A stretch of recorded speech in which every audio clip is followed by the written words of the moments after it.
What's up, everybody? Welcome to Draft Chaff. This is episode number 137. My name is Zach. I'm one of your hosts, and joining me, as per usual, Ben Fisher. What's up, dude? Listener, I'd like you to go over to our Discord. I'd like you to type in Gen Chat how many takes you think the intro just took for this episode. Wow. It's a number bigger than one, but smaller than 10. and all will be one, okay? All will be one. Oh, man. Okay. I don't know. I was going to give away a prize, but never mind. Let's just move on. Tell you what, I'll send my arena code to whoever gets it right first. My arena code from the pre-release. How about that?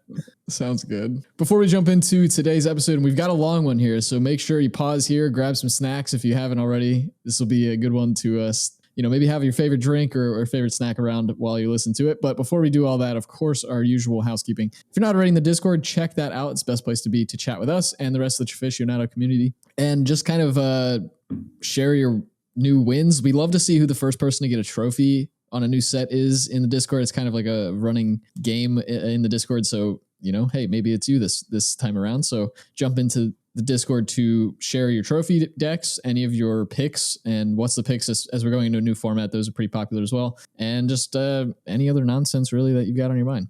The link to that is in the episode description as well as on our Twitter page. And if you'd like to support the show directly, you can do so on Patreon at patreon.com/draftchaffpod. Huge thanks to all of our patrons who continue to support us each and every week. We really can't thank you all enough. Perks over there on the Patreon include things like our Draft Doctor series, stickers, show notes, our pre-show recordings, and our Draft Chaff hero cards signed by us and sent to you. And you can check that out at patreon.com/draftchaffpod. All right, on to our crack draft type thing. Ben, you've got a special one for us this week. What's up? I do.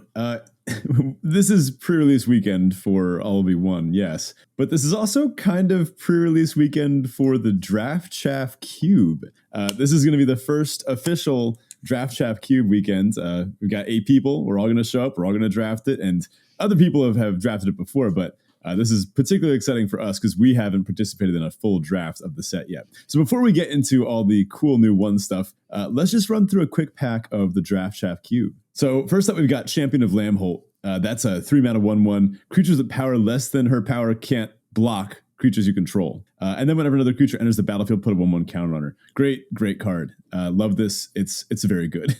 There's a Twin Shot Sniper. That's not from too long ago in Kamigawa. That's the Goblin Archer. I always thought it was a monkey for some reason. I guess it is a goblin. It's an artifact goblin. Maybe that's why it looks like a monkey. 4 mana, 2/3. The one you can channel. It's the reach one, deals 2, or channel to deal 2. Now, we have some Flicker themes in this set, so that could potentially be pretty good there. This is a Dismal Backwater, blue-black Gainland. Needletooth Raptor, 4 mana 2/2, enrage. Whenever it's dealt damage, deal 5 to a creature an opponent controls. It is a 4 mana 2/2, though, so there's a bit of cost to this. If you're in the enrage deck in red-green, then this is a banger.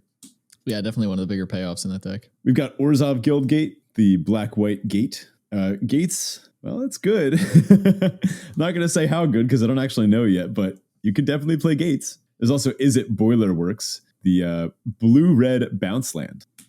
Ooh, I forgot. The cool thing about this cube is that I built it a while ago. I've been slowly adding cards to it ever since. So sometimes I forget the cool stuff that I put in here. I've got a nice foil Asylum Visitor here. That's the 2 mana 3/1 vampire. At the beginning of each player's upkeep, if that player has no cards in hand, draw a card and lose a life. And you can Madness this one, which goes very well in the random Madness and discard themes in blue, black, and red. We've got a Temple of the Seat here, another blue-black land, strictly better than the last one. Well, maybe not strictly, than the last blue-black land, but this one scries 1 when it enters the battlefield. I'll take scry over gain any day. So next up, we've got Skyblade's Boon. That's a weird aura from MH2.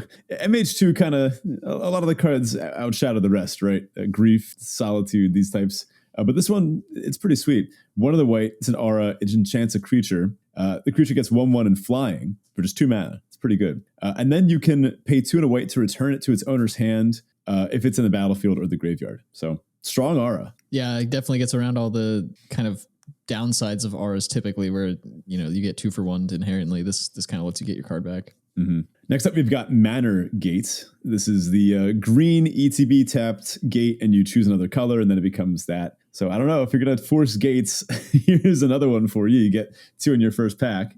Next one's kind of a boring pick, but it's a good pick. It's Immolating Glare. This is back from a Battle for Zendikar, I think, or Oath of the Gatewatch. One of those. Yeah, one of those. One of the white, destroy an attacking creature. Obviously, that's got to be an instant.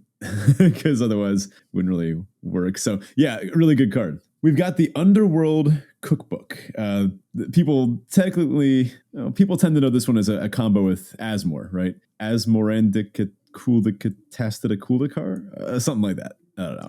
I was close. I got to practice that. She is in the cube as well. She is. But this one, it's just a 1-mana artifact. You can tap, discard a card, create a food, and then pay 4, tap it, sack it, return a creature card from your graveyard to your hands. It's actually just a nice little value engine. Discarding a card, I wonder if that could be good for any reason. It's almost like we got a big graveyard theme and madness, and who knows. We have Displace. 2 and a blue, instant, exile up to 2 target creatures you control, then return those cards to the battlefield under their owner's controls. Nice little flicker payoff. You get some good ETBs, you cast this on them, question mark, profit. Sounds about right. 2 cards left in the pack. What are you on so far? I kind of think I'm still eyeing up the Champion of Lambholt, to be honest with you. Yeah, counters is really good. I probably am too. But our last 2 cards are bangers. We've got Sir Conrad the Grim, top end for a nice drain deck. A lot of vectors in our cube could use this, but I mean, it's just a good value card. It does self-mill, which also a lot of vectors in our cube could use. Last but not least, Spell Twine. I feel like it'll be hard for you to pass up taking this one. This is 5 and a blue sorcery. Exile target instant or sorcery card from your graveyard and target instant or sorcery card from an opponent's graveyard. Copy those cards, cast the copies, if able, without paying their mana cost, and then exile Spell Twine. So you just get to free cast the best thing in your graveyard and the best thing in your opponent's graveyard.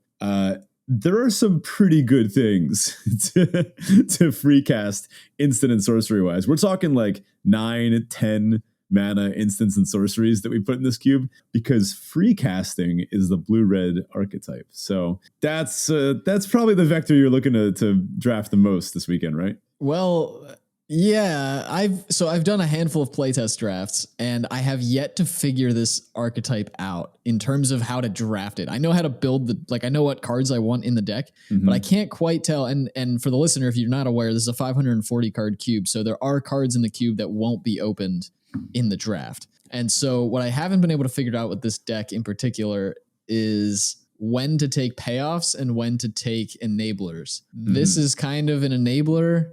But I've drafted a few versions of this deck where I had a bunch of enablers that I really appreciated, like a bunch of stuff that lets me free cast expensive spells and then never saw expensive spells that I could put in my deck. So yeah, there's a balance. This one's a tricky one to build and a tricky one to draft. And I think it would be pretty fun. I'd probably take the Spell Twine here. If I wasn't taking the Spell Twine though, I think I would move off of Champion of Lambholt for Sir Conrad as well, because Sir Conrad is uniquely positioned in this cube to go in nearly any deck that can play black. Yeah. Similarly, I think the Green Gate is a pretty high pick, just because when it enters the battlefield, you pick an additional color. So a green X dual land where you get to pick, yeah, that's good, even if it does ETB tapped. All right, on to our Teferi Tybalt. This is a Roses and Thorns style segment where Ben and I share a high and a low from the past week. Ben, what's up? Not too much. It's been a busy week. We do have, like I mentioned, 2 sweet sets to play this weekend, so that's exciting. We're both pretty busy people, though, so I think the only pre-releases we're going to get to go to, not individual ones on Friday or Saturday, but a 2-headed giant one on Sunday, which is going to be pretty sweet. It's been a while since we've done 2-headed giant. We're going to sweep it, obviously, or have a lot of fun going 0-3. So either way, I guess we get to have fun, right? Yep, that's the plan. Today happened to be a rough day at school. I forgot my ID, which is not good, given that my school's, it's a good school. Like we run a tight ship. So I managed to make it through the whole day without needing my ID, which also has my room key on it because thankfully another teacher shares a room with me and I share an office with a few people. So I was always able to sneak in behind someone or catch the door at the right moment because it would have been, I don't know, I could have easily just gone to one of the secretaries and been like, hey, I forgot my stuff today. But I'm a new teacher to that district and I'm still trying to make good impressions. So I managed to just get through the whole thing. Also, a lot of people, it's a heavy emphasis, you have to have your ID on at all times in my school. So I was kind of walking around with my laptop in front of my chest so no one would notice. When you said you forgot your ID and that they run a tight ship, I kind of pictured you walking in and there being a security guard who sees you every morning, and then you walk in and you don't have your ID on you. You're like, whoa, who do you think you are, bud? Like, just totally doesn't recognize you because your ID is not with you. Honestly, that could have happened, except I had my heavy coat on this morning, so they wouldn't have been able to see it either way. Besides that, it's just been busy, lots of grading. We're doing electrostatics now, so that's a fun unit, but I've got a lot of planning to do, a lot of testing, got to make sure everything works properly. So anyway, how's your birthday? Yeah, last week was my birthday. It was pretty quiet. I'm not one to kind of make a big splash about my birthday. I did watch, I sat on my couch and I watched The Dark Knight for the 140th time. If you're new to the show, that sounds like an exaggeration. If you're not new to the show, that sounds like an exaggeration. It's not. I have seen The Dark Knight 140 times. Yes, I've done the math on how many hours I've wasted watching that movie. That's why I only really watch it once a year. Maybe weeks. Yeah, I only really watch it once a year anymore, and that is on my birthday. So I did get to do that. Nice. That was fun. Yeah, I'll echo that you said, we've got a couple of really fun formats, hopefully really fun formats to play this weekend. At least one of them is going to be really fun. I know that for sure. Yeah, well, I'm very optimistic and also biased and partial to drafting the Draft Chaff Cube, but All Will Be One should be good. I actually have we'll get to it when we get to the main topic here, but I think the name was done on purpose. I'll leave it at that for now. Interesting. Also, so I've been really getting into pool or billiards lately. And my building has a pool table in it, but for some reason that I cannot explain or find an answer to, they don't keep pool balls and cue sticks around. So there's a table there, but nobody can use it. So I just decided to buy my... What's that? BYO stuff?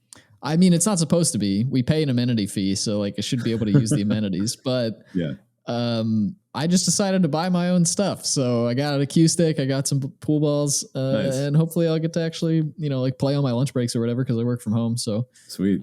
Should be fun.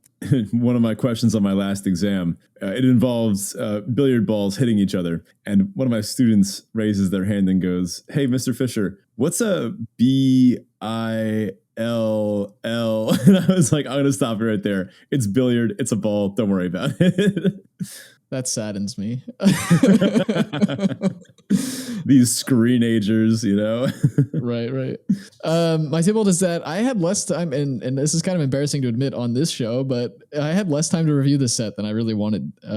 Kind of in a weird way, the set was kind of spoiled ages ago. So I just kind of didn't, I was like, I've got time to look through all the spoilers. And then I didn't. And then suddenly it's here. And now I'm like, oh, we've got to do this. And I didn't get as much time. I did get to look through the whole thing, but I didn't get as much time to kind of study all the cards as I would have liked. So it's almost like we got desensitized to the spoiler. A little bit. Yeah. All right. On to your listener question this week. We want to hear your one questions. So jump in the Discord and drop those into the listener questions channel. Anything that comes out of this episode or anything you want to hear talked about in future episodes as All Will Be One is dropping, let us know in the Discord. With that, on to our main topic this week. And of course, this is the Phyrexia All Will Be One format breakdown. Spoiler alert, I think they called it All Will Be One because a lot of these vectors feel like they're the same. Interesting. So before we get into some specific cards and some specific vectors, we're going to talk about some of the main mechanics. So there's a few new ones, a few returning ones, and some are kind of twists on old stuff. So Zach, do you want to kick us off with Toxic? Sure. I'm a fan of Infect, and this isn't quite that. Toxic says players dealt combat damage by this creature also get N poison counters. So Toxic is one of those keywords that has a number associated with it. You'll see Toxic 1, Toxic 2. There's a Toxic 6 in the set. Jeez. And essentially, when those creatures deal combat damage to players, the player will get that many poison counters. So if it's Toxic 1 creature, they'll get 1 poison counter. This is a rework of Infect because it doesn't work 100% the same way as Infect does. Infect also dealt damage to creatures in the form of -1/-1 counters, and it would give poison counters equal to their power. In this case, the power is kind of irrelevant with the number of poison counters that the player gets. So that makes this kind of safer. You don't have to worry about pump spells as much as you did with Infect. That could kind of kill you out of nowhere. And it's a state-based effect, so it doesn't use the stack or anything. There's no effect going on the stack with this. It just replaces the damage. Well, it doesn't even replace the damage. It's dealt on top of the damage they deal to the player. Yeah, it's almost like lifelink, right? Yeah, that's a good way to think about it. So our next new mechanic is Corrupted. This is kind of like a keyworded phrase. As long as an opponent has 3 or more poison counters, ... Or sometimes an ability will read activate only if an opponent has 3 or more poison counters.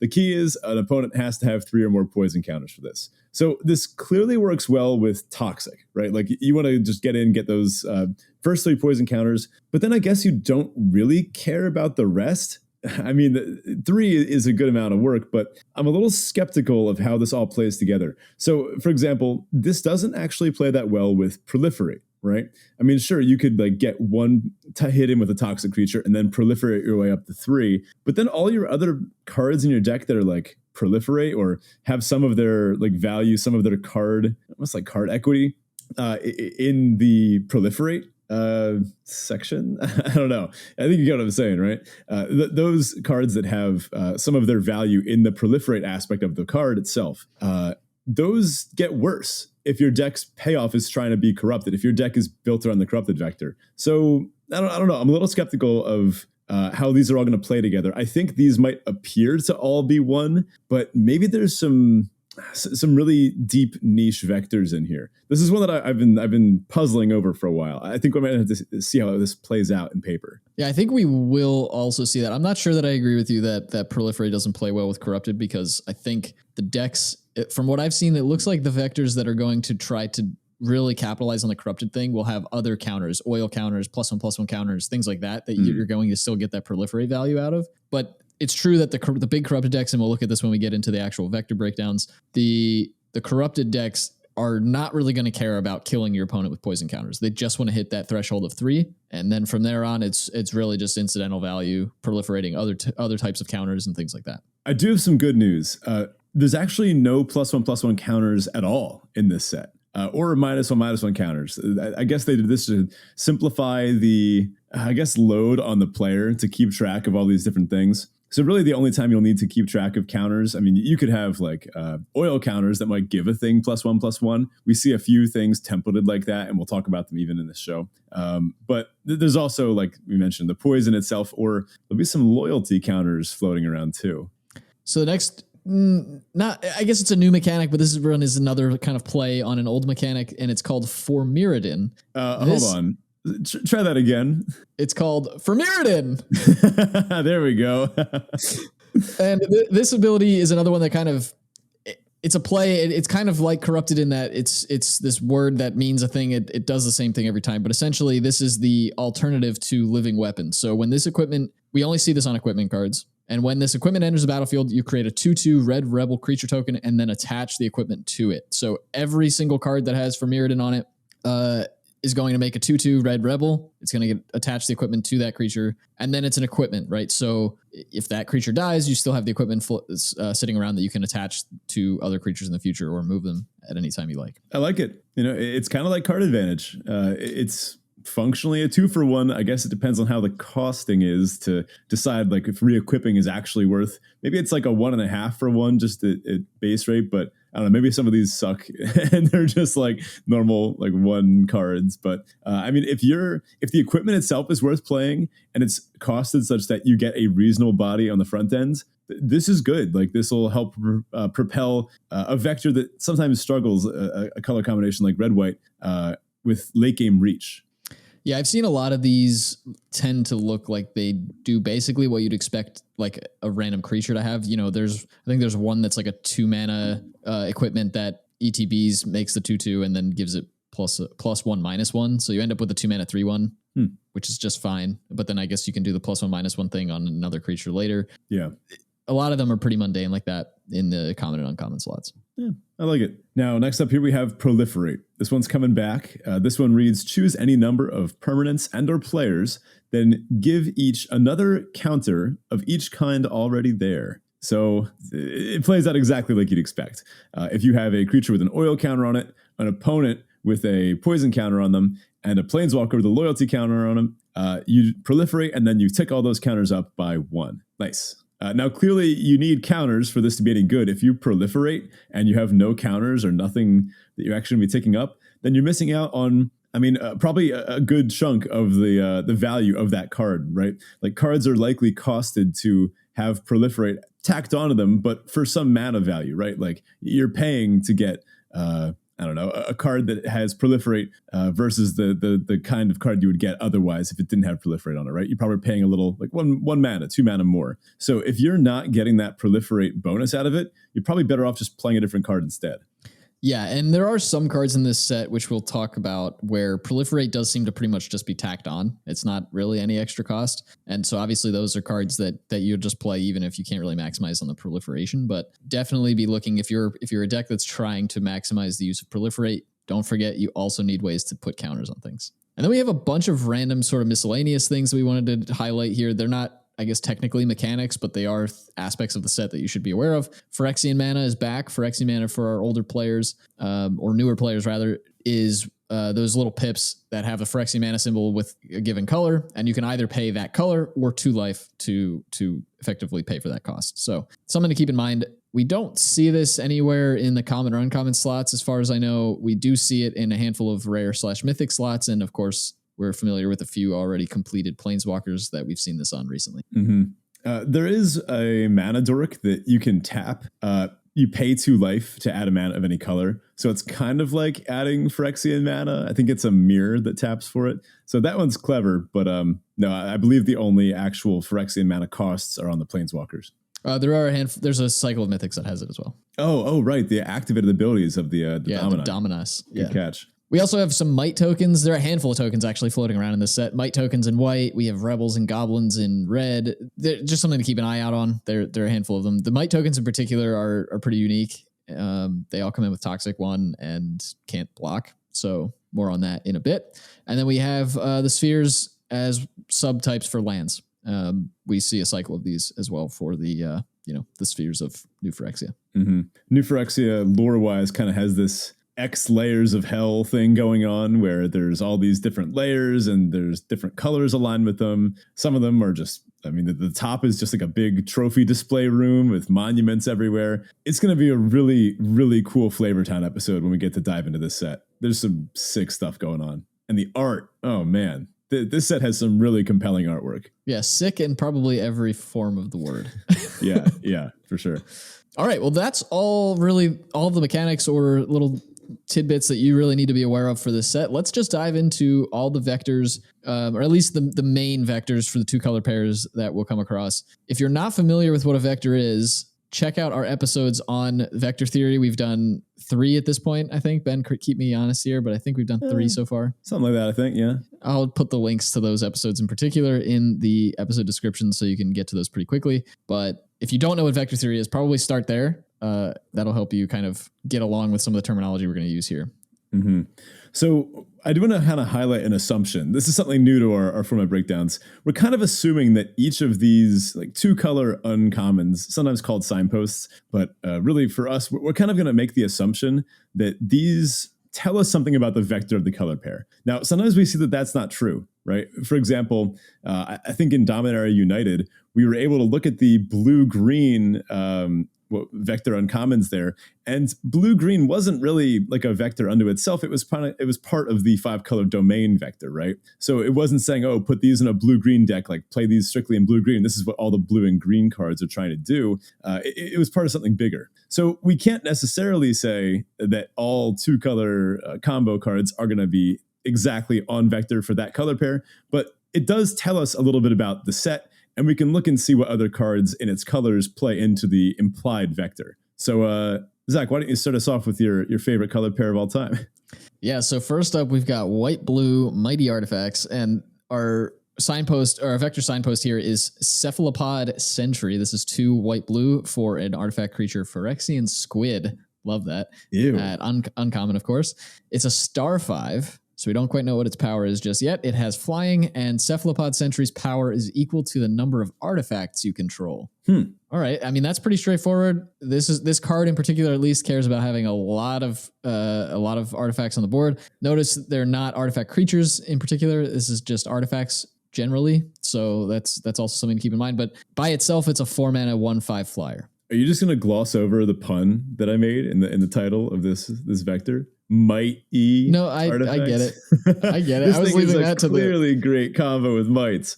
I mean, at what point Yes. are you happy with this, right? Like a 4-mana 2/5 flyer is good, it's fine. I think once you get to 3/5 or 4/5 flyer, then you're starting to get something nuts. If this ever becomes a 6/5 flyer, then obviously the game is about to end, right? Your opponent can't take too many hits from this. Right. Yeah. I would be pretty happy with it at 3, but anything above that is just really, really good. You can look for ways to make multiple artifacts with a single card, right? There's a handful of cards in the set that generate multiple might tokens, but there's also other artifacts that have good ETB value as well.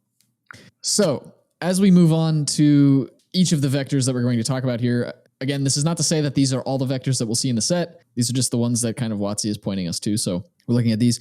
We're also going to look through a common and uncommon in each of the 2 colors that represent this color pair. So let's first look at white for this white-blue archetype here. The first card we wanted to highlight was Basilica Shepherd. This is 3 white for a common. It's a 3/3 Phyrexian Angel. It has flying, and when it ETBs, create 2 1/1 colorless Phyrexian Might artifact creature tokens with Toxic 1, and this creature can't block. So that's the only time I'm going to say that about mites. Every single might gets Toxic 1. This creature can't block. Mm-hmm. So here you go. It's 5-mana 3/3 flyer, ETB, make 2 mites. Now your Cephalopod Sentry's a 3/5, and you've got another 3/3 flyer on the board. Yeah, yikes, sounds good. That's a curve, right? I mean, these mites, I'd like to see how they play out, but I have a feeling they're going to behave a little bit like Decayed tokens.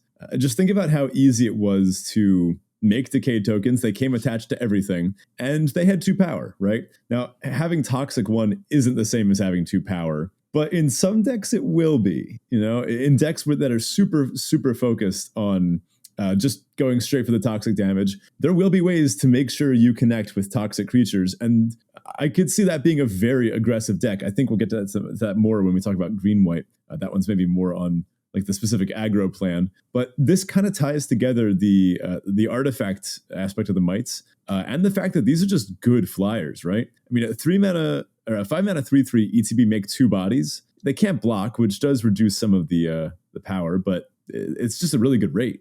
Yeah, I'm curious to see where these mites go. I think you're going to need to be in a deck that's really making use of them outside of just trying to chip in for damage, because unless you can generate a ton of them, they are just 1/1s. They don't deal damage with -1/-1 counters like they would if they had Infect. And so they're really just 1/1s in terms of blocking when it comes to your opponents blocking them. So I don't see that a lot of these getting through very often unless you can go really wide. But they may be able to do things like power up your other creatures, such as the Cephalopod Sentry, and find some value in other ways as well. We'll see that in a few other archetypes down the line. Now, the next card we wanted to look at is Swooping Lookout. This is just white for a 1/2 Phyrexian Constructed uncommon. It's got flying and vigilance and a lot of teeth, like all the teeth. What a silly card. 1 mana, 1/2 flying vigilance. I mean, this is probably also solid in the equipment vector, right? This is going to be solid in quite a few decks, but notably in this deck, it is an artifact creature. So it's a 1 mana, turn 1 artifact. Again, with your Cephalopod Sentry, if you can play artifacts every turn until you play the Cephalopod Sentry, it's going to come down as a 5/5. Yeah, and that's if you're only making 1 a turn. Yeah, these are these are good. This is a good little card.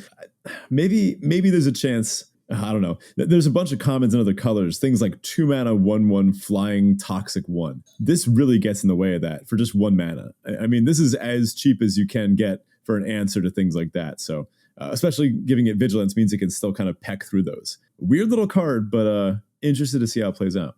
There is one other uncommon I wanted to mention here because I think it's really perfectly suited for this archetype, and that's Plated Onslaught. This is 3 white for an instant at uncommon. It has affinity for artifacts, so it costs 1 less for each artifact you control, and it says creatures you control get +2/+1 until end of turn. Now that's where your mites are going to do some serious damage. Yikes. Yeah, that's a payoff for going wide. That's good. All right, on to blue here, and well, blue in this set just makes me happy. So you're going to hear me praising a lot of these cards quite a bit throughout this format breakdown. But our first card here is Malcator's Watcher. I probably butchered the pronunciation of that, but Malcator's Watcher is 1 and a blue for a Phyrexian drone at common. It's a 1/1. It has flying vigilance, and when it dies, draw a card. Oh boy. Another little flying vigilance artifact creature. What a strange curve that would be. I mean, this sets up a clock, and it does just it gets to keep smacking in until eventually, I guess, something blocks it, and then you get a card back from it. This just pecks it in the air for as long as you want it to, and then I mean, they have to block this eventually, right? It's a flyer. It is vigilance. Then you just get a card. Ew. I love it. I don't know what you're talking about. Yeah. I mean, this obviously plays well with like sack effects if you combine them with the colors. Weird little card. I like it, I guess. And our next card here is Trawler Drake. This is 2 and a blue for a Phyrexian Drake at uncommon. It's got flying. It ETBs with an oil counter on it, and it gets +1/+1 for each oil counter on it. And whenever you cast a non-creature spell, you put an oil counter on it. And the reason I slotted this here is that artifacts are non-creatures. Non-creature artifacts are non-creatures, obviously. So you can slot this in, and it's a flyer that's going to do really well in these sorts of decks that are really looking to capitalize on flyers. And blue also has quite a bit of a proliferate theme, so you can really do some extra damage with those oil counters if you can just proliferate and you don't have a ton of non-creature artifacts to cast anyway. This thing feels like it would get big really quick. Also, it kind of has built-in combat tricks to it. Like, how do you block this? Right? If they even have a cantrip, it just gets an oil counter, it gets bigger. This just takes 1 or 2 instant or sorcery spells to become pretty big. Plus, with all the proliferate flying around, it could reasonably just take 1 spell to turn this into a 3/3. Yeah, we have proliferate tacked onto quite a few different cards in this format, and there are a handful of even just like cantrippy type effects that have proliferate on them. So I wouldn't be too surprised to see those kinds of cards really just make this thing kind of skyrocket, to be honest. Next up, we've got blue-black. We're going to call this vector Pro-Liferating because this vector is very proliferating. It's not anti-liferating at all. So we got Voidwing hybrid here. It costs blue-black. It's a 2/1. It's a Phyrexian bat. And it's flying and toxic 1. Already gross card, but it gets grosser. When you proliferate, return Voidwing hybrid from your graveyard to your hand. Oh, yes. Ew. I'm saying it. I'm calling it out. Blue-black is going to be my favorite vector in this archetype. Like, just anything you can do in blue-black, I'm going to love it. Yeah. So, I mean, this is a reason to proliferate besides putting counters on things, and that's good, right? So this is a 2/1 flyer for 2. If you're playing blue-black, you just put this in your deck. It has toxic 1. Another reason to just put this in your deck. This is going to start getting into the air. I guess it kills them in the air and with toxic at the same rate. So doesn't really matter too much there. But the fact that it has toxic, then when you start proliferating, then that'll overtake the actual combat damage. Also, a 2/1 flyer, it can't attack through some of those 1/1s that we just saw that well. It kind of trades with those. But the fact that you can get it back anytime you proliferate, and proliferating is cheap in the set, yeah, it's a gross card. Yeah, this is going to be really pesky to deal with on turn 2 and 3 and 4 and 5 and 6. And it's just going to keep coming back. And you're not really going to be too worried about throwing it in front of things because you can just get it back. So our common in blue here is Gitaxian Anatomist. This is 3 and a blue for a 2/5 Phyrexian Wizard. At common. When it enters the battlefield, you may tap it. If you do, proliferate. So sometimes this is just going to come down as your formatted 2/5. This really gums up the ground. You just can't attack into a 2/5 very easily. The smaller decks will need combat tricks, and the mites, well, I don't know how they're getting through. They're going to have to go wider. But sometimes you will desperately want to proliferate, and this just gives it to you. Of course, you do not get to block with it for that turn, but hopefully it was worth the cost then.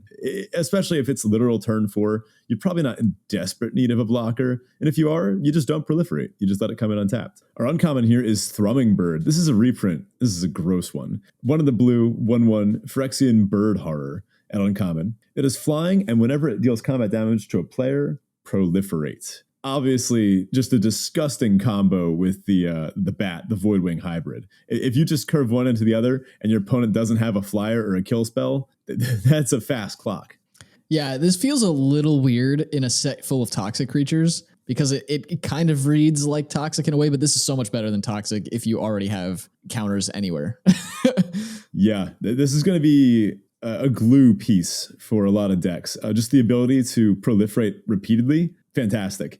Obviously, also very good with the bat. With our black cards here, we have a common Blight Belly Rat. One of the black 2/2 Phyrexian rat. It has Toxic 1, and when it dies, Proliferate. Not quite as good as a Thrumming Bird, but this does do both, right? If this manages to get in one hit and then Proliferate, you got 2 poison counters on your opponent out of this. Probably pretty good for little 2/2. You can't ask much more than that, right? Yeah, this is just a really solid card for the Vector, and it's a 2-mana 2/2 that has a bunch of upside that does the thing that your Vector wants to do. I expect to see a lot of these in the blue-black decks because it's just such a nice little filler for this Vector. And our black uncommon is Scheming Aspirant. One of the black 1/3 Phyrexian Advisor. Whenever you proliferate, each opponent loses 2 life and you gain 2 life. Jeez. Imagine curving Thrumming Bird into this. Just super gross. This is a little bit where some of the toxic and proliferation kind of feel at odds with each other because clearly this like actually outpaces your poison counters. Mm-hmm. But yeah, I don't know. It feels a little weird in that way. Like you're proliferating. So if you're you're updating poison counters, you kind of expect to be killing them through poison, but this is killing them with damage as well. So it feels a little weird. I will say this doesn't actually care if you have any counters anywhere. As long as you're proliferating, you're getting the drain effect. Yeah. These cards are also all very cheap. These are like super impactful cards at basically all the 2-drop slot, except for the Anatomist. All right. So next up is Black Red. There Will Be Blood, or Oozing Oil, or something. You familiar with the movie? No, I haven't seen it. Oh, it's fantastic. Well, anyway, there's a joke in here for oil and oil things, but anywho, on with it. Yeah, so our Vector signpost here is Charforger. This is 1 black red for a Phyrexian Beast at uncommon. It's a 2/3, and when Charforger enters the battlefield, create a 1/1 red Phyrexian Goblin creature token. Whenever another creature or artifact you control is put into a graveyard from the battlefield, put an oil counter on Charforger, and then remove 3 oil counters from Charforger, exile top card of your library. You may play that card this turn. All right, so if this card is telling us anything, it's telling us that you want to play a lot of creatures, and it cares a lot about oil counters because this thing wants to generate oil counters. So let's take a look at some commons and uncommons we've got in these colors. For black, this is one I know Ben's going to be a big fan of, Cutthroat Centurion. This is 2 and a black. For an artifact creature at common, it's a 2/2 Phyrexian Warrior. It has 1 ability. Sacrifice another artifact or creature. Cutthroat Centurion gets +2/+2 until end of turn. Activate only once each turn. Oh, they had to put that last line of text on there. Come on. Whatever. Nantuko Husk is probably too good. Yeah, or Zolaport Cutthroat or whatever, yeah. Yeah, so something that I'm seeing here, also artifact sub-theme, right? There's a lot of artifacts in the set that sack themselves too. Yeah, and we'll see, it's not highlighted in these particular cards that we're covering right now, but there is a card in red that it lets you destroy an artifact, and then if you controlled that artifact, you make a 1/1. You make 3. Oh, I forgot about that. That's right. Yeah. So there's some little shenanigans to be had in red and black for those sorts of effects. Our next card here is Chittering Skitterling. Try saying that 5 times fast. Oh, great name. It's 2 and a black for a Phyrexian rat at uncommon. It's a 1/4. And it has Corrupted. Sack an artifact or creature. So that's an activated ability. Sacrifice an artifact or creature. Draw a card. Then activate only if your opponent's corrupted. It has 3 or more poison counters. And only once each turn. That's What was the one from a while back? The Opportunist, the Morbid Opportunist. This is looking a lot like that, except this gives you control over when the thing dies.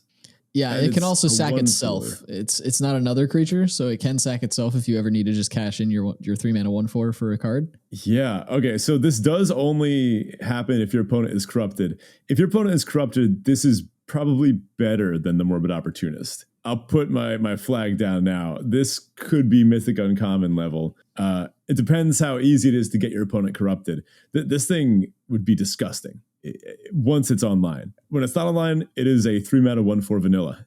So it's not even an artifact. So guess it depends if your deck can get there. All right, on to red. Our red common here is Chimney Rabble. This is 3 and a red for Phyrexian Goblin Warrior. Common, it's a 3/3 with haste. And when it ETBs, create a 1/1 red Phyrexian Goblin creature token. Love it. Awesome. So, yeah, I mean, turn 3 Charforger into turn 4 Chimney Rabble, I think is a pretty solid curve there. Yeah, helps you go wide, makes 2 bodies, even gives the bigger one haste, which is just what you want. I like it. And our uncommon here is Cacophony Scamp. This is red for a 1/1 Phyrexian Goblin Warrior at uncommon. Lots of Phyrexian Goblin Warriors floating around in the set. Whenever Cacophony Scamp deals combat damage to a player, you may sacrifice it. If you do, proliferate. When Cacophony Scamp dies, it deals damage equal to its power to any target. So we're used to seeing this kind of card, the 1/1 that dies into dealing damage to anything. We haven't seen one that lets you kill it when you want. Like, this sacks itself. So if you ever really need to just get rid of that, you can sack it, and then you're proliferating too, which means you're adding oil counters to creatures and maybe adding poison counters to your opponent or whatever. This just feels really interesting for this set. I think this is going to be a card to frustrate me. Because this is one that's like, sure, I can block it, but it's still going to die into the thing. And if I don't block it, they get to kill it anyway if they want to, and then they're getting extra value. Yeah, annoying little card. Have you heard people talking about how this is going to see play in Hammer Time? That does not surprise me at all. But I hadn't heard about it, but that sounds par for the course. So you give it +10/+10, and then it hits for 11, unless they jump it, I guess. It hits for 11. And then you kill them, yeah. And then you sack it to deal 11. Yeah, that sounds really ridiculous. And it's a 1-mana card, so nice. Let's move on to our red-green vector, which we're calling Oiled Up. Because there's oil and there's also some big creatures. We've got Cinder/Ravager here, 4 red-green for a 5/5 Phyrexian warrior. Is this a warrior? It looks like it should be a beast, right? Yeah, or maybe both. I don't know. It's typed as a warrior, though. This spell costs 1 less to cast for each permanent you control with oil counters on it. It has vigilance, and when it enters the battlefield, it deals 1 damage to each creature your opponents control. That's expensive, but that's good. This is a great effect to deal with what decks that are going tall typically can't deal with, and that's going wide. When your opponent has a ton of mites on the board and you play this, you just reset the game. Yeah, Thrumming Bird is dead, the Bat is dead, all those little things that they melt to this. That being said, it does cost 6. Now, it helps you get it a little cheaper. If you can play this for 4, you're in great shape, right? And the question is it going to be reasonable to get 2 permanents with oil counters on them by turn 4? I think so. There's a lot of things in both green and red that come in with oil counters on them. If this comes in as a 4-mana 5/5 vigilance, that's nuts. Then the deal 1 to everything, that's just bonus on top. This obviously also pairs well if you could get it even cheaper.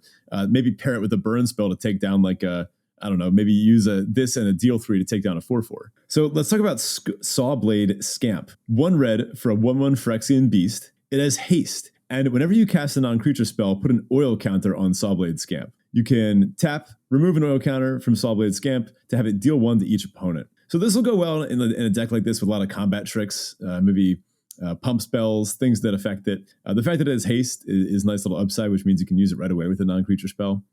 So this is obviously very good at putting oil counters on itself. Yeah, this one feels like it could go into either like a red-blue non-creature oil counter type deck, or just a deck that cares about being aggressive and having oil counters on creatures early, like red-green here. Feels like it's going to be able to maximize the use of that oil counter pretty effectively and have quite a few other creatures besides the Vector Signpost that cares about creatures having oil counters. Mm-hmm. I've noticed there's also a bit of a haste sub-theme in red and green. One of these cards, this Magmatic Sprinter, are uncommon for red. It's 2 in a red, 3/2 haste. It's a Phyrexian warrior. This one actually looks like a Phyrexian warrior.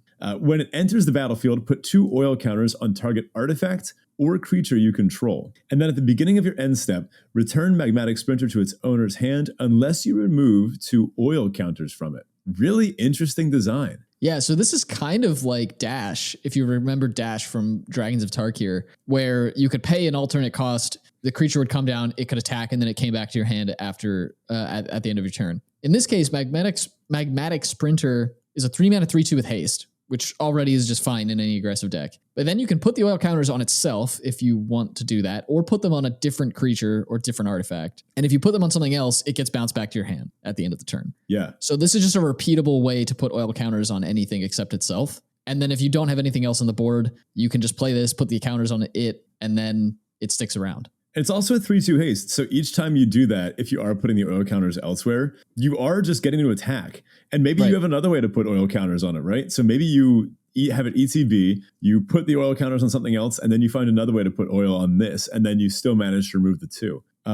Now, this is a permanent effect. So if this is just on the battlefield, it does just read at the beginning of your end step, return it to its owner's hand unless you remove two oil counters from it. So if you do pay that cost for a turn, you'll get to keep it, but then at the next end step, it will go back. Correct. Yeah, this is something that would come up every single turn. But Really I feel cool like design. there are going to be some, there are going to be some intricate ways to make this card do some pretty wacky things, I think. Let's talk about Oil Gorger Troll. It's 3 green for a 3/4 Phyrexian Troll Warrior at common. When it enters the battlefield, you gain 3 life. Then, if you control a permanent with an oil counter on it, draw a card. Ooh, this is nice. This is like a little Thragtusk draw a card effect. Oh, I like it.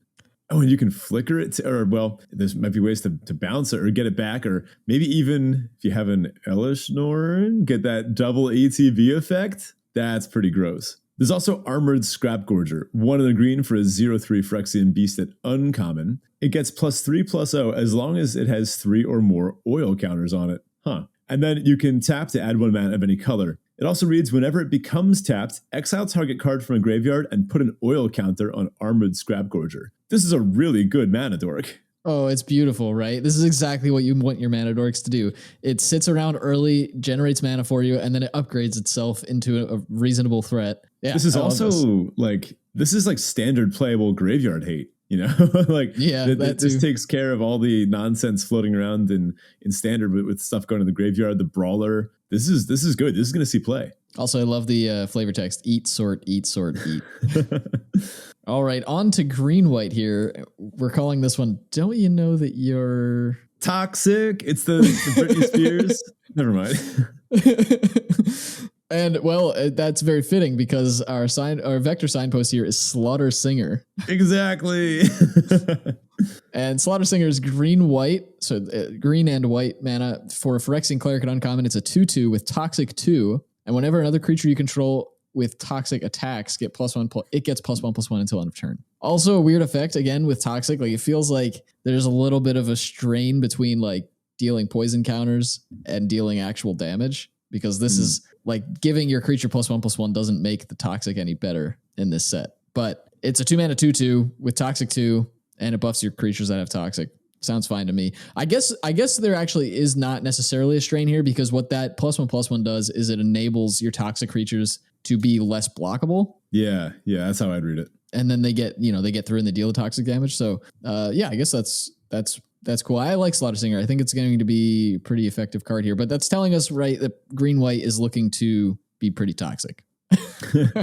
Yeah. Now, unfortunately, it is just a 2 mana 2/2. So this itself gets blanked pretty quickly. You almost would rather play a different creature with Toxic, and then maybe like a 2-drop with Toxic, a 3-drop with Toxic, and then on turn 4 you play this and another 2-drop with Toxic. That's maybe the best way to use this. I wonder if they tested this. It kind of would have been interesting if this card didn't have Toxic at all and instead said other Toxic creatures like increase their Toxic number by 1 or something. Yeah. Though that might have gotten really out of hand, as we'll see in a little while. Our first green card here is Ichorspit Basilisk. This is 2 and a green for a 1/3 Phyrexian Basilisk at common. It has Death Touch and Toxic 1. This is the kind of card I want to see Toxic on. It's a 1/3 with Death Touch. Yeah. Who wants to block this? And then it's getting into the Toxic damage. What was the guy from Kaldheim, the 1/3 legend? It was the guy that had functionally Poison 2. Oh, whatever it was. It was a guy, 2 mana, 1/3, Death Touch, Poison 2 functionally.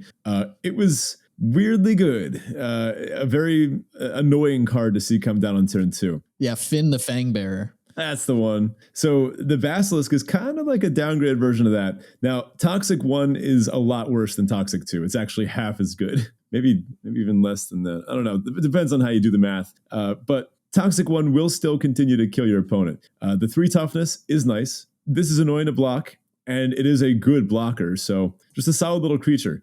This doesn't kill them very fast with damage, though. So if you're doing this, you probably really want to be leaning into the Toxic thing. Right. Yeah. This isn't something that you're really looking to be killing them with damage. Yeah. If your deck, and I think this actually could potentially make this card a trap So it's something to look out for. I think a lot of these green-white decks will be going pretty wide and trying to just chip in the toxic damage here. So I think in this deck, it's going to work really well. But I think in decks like maybe green-red, for instance, the Iker Spit Basilisk is probably going to be a bit of a trap because those decks seem to be wanting to go tall, be really aggressive, and really chip in, not even chip in, but smack in for damage. Yeah. And the Basilisk here is not going to help you do that. Well, speaking of big, beefy things that finish games, what's our next card? So our next card here is Paladin of Predation, which...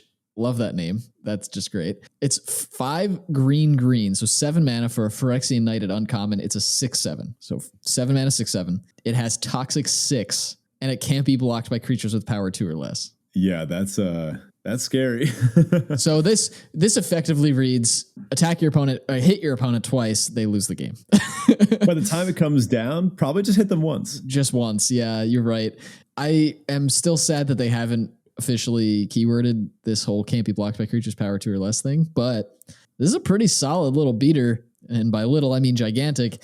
And I think, you know, you pair this with something like we saw in when we were highlighting red green there with the Armored Scrap Gorger, the mana dork there. You can actually power this out pretty quickly, I think. I will say we got word from Mark Rosewater himself that this ability is internally known as Daunt. All right, on to white here. And for white, we have Flensing Raptor. That's tough to say somehow. It's 2 and a white for a 2/2 Phyrexian bird at common. It's got flying. It has Toxic 1. And when it enters the battlefield, another target creature you control with Toxic gets +1/+1 and gains flying until end of turn. We love these cards. These are like usually Pegasuses or Pegasi or whatever the plural of Pegasus is, where it essentially jumps your creature into the air for the turn. This one has Toxic. It's jumping a toxic creature. Yeah, that feels really good. If you're on like 6 poison counters and your opponent plays one of these, you're not feeling good. Not at all. And that actually makes this pretty effective in the late game. It's a 3 mana card, but you're not terribly unhappy to top deck this if you have another toxic creature on the board. Great thing to curve into after playing the Vector Uncommon, though, the Singer. And our next white card here is Annex Sentry. This is 2 and a white for a 1/4 Phyrexian Cleric with at uncommon with Toxic 1. And when it ETBs, exile target artifact or creature an opponent controls with mana value 3 or less until Annex Sentry leaves the battlefield. Nice little overing effect here. Yeah, a Banisher Priest. This one is a 1/4, so it's going to be tough for a lot of the red decks to kill this. Ones with unconditional removal or bounce can deal with it. Bounce less so than unconditional kill spells. Notably, it's an artifact creature, so blue-white will also take this pretty highly. But I think, honestly, any white deck will take this pretty highly. I think, honestly, anyone will take this pretty highly and then move into white. This is a great reason to play the color. Yeah, you almost don't even care that it's got Toxic, but it is kind of nice that, like, I guess it serves as a potential attacker. You're really never putting this in the red zone, I think, if you have something serious locked down with it, though. Next up, we've got white-black, corrupted, because it's corrupted to the core. Not my best work. Vivisection Evangelist is our Vector Uncommon here. 3 white-black, 4/4 Vigilance. It's a Phyrexian Cleric. It is corrupted. When Vivisection Evangelist enters the battlefield, if an opponent has 3 or more poison counters, destroy target creature or planeswalker an opponent controls. Yikes. That's nice Ravenous Chupacabra, yeah. But this one hits planeswalkers too. This screams Abzan midrange, you know? Oh yeah. If you can buy this back or flicker it somehow, that's just nuts. It's a 5 mana 4/4 Vigilance. The body is fine, but getting this to become a Ravenous Chupacabra, that's worth getting your opponent corrupted, right? Yeah, I'll say. And it's a 5 mana 4/4 Vigilance. That's just already just a nice creature to have. Yeah, a good medium size. And I guess if there's anything that's bigger than it, you just kill that thing. So this is a payoff for being corrupted. And in white-black, we're going to see other cards that care about having your opponent get corrupted. So I guess in white-black, there's not as much proliferate. But specifically, I think this is a great home for those corrupted cards because, as I mentioned before, proliferate doesn't play as well with corrupted as some of the other like counter-type mechanics do with each other. Because once you have the 3, it's all you really need. Like, this doesn't get better if you have 4 or 5 or 6. And at that point, if you've spent slots in your deck getting cards that really, really are all in on proliferating, just to make sure you get those 3, it's not great. I think you're going to want to find other ways to get them corrupted, other ways that maybe lead to a poison kill in the end, or just kind of lead to killing them with damage or something like that. Yeah, and I think when we were talking about the mechanics at the beginning of the episode, the question when it came to corrupted was will we see a lot of creatures with Toxic that are playable? The answer is yes. We've already seen a ton of them. We're only going to see more. And like, it's not very difficult to find cards to put in your deck that have Toxic on them. And if you can play them early enough, you can chip in and get those 3 Toxic or 3 poison counters on your opponent relatively quickly. Let's start out here with Duelist of Deep Faith. This is one of the white, 2/2. It's a Phyrexian soldier at common. It is Toxic 1, and as long as it's your turn, Duelist of Deep Faith has first strike. Nice. Yeah, so this is another card, a nice 2-mana 2/2 that gives your opponents reasons not to block it, right? And that's kind of what we want to see with Toxic creatures because, again, they don't leave anything behind in terms of -1/-1 counters like Infect did. So we need a little extra help to get these through the red zone. Mm-hmm. Really efficient combo with combat tricks as well. I mean, they don't want to block this, but when they eventually have to, you just combat trick it up, you keep your creature. And there's some good tricks in the set too. Ones that give oil counters. There's one that exiles the top card of your library and lets you play it until the end of the next turn.